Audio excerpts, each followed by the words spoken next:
says, Moses, my servant, is dead. Therefore, the time has come for you to lead these people, to the people of Israel or the people of Kenya, across the river Jordan into the land which I am giving to them. Wherever you set your foot,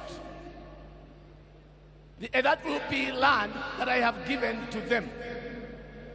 Be strong and courageous, for you are the one who will lead these people to possess the land. Be strong and very courageous. Be careful to obey the instructions Moses gave you.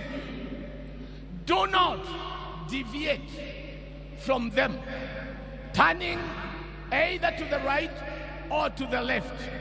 Then you will be successful in everything you do. Study this word of instructions continually. Meditate on this on it day and night, so you will be sure to obey everything written in it.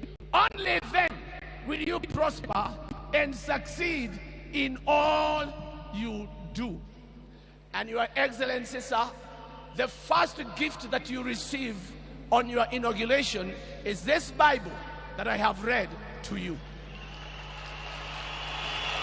Tumpongeze kwa makofi anapopokea Biblia kutoka kwa Bishop Mark Kariuki.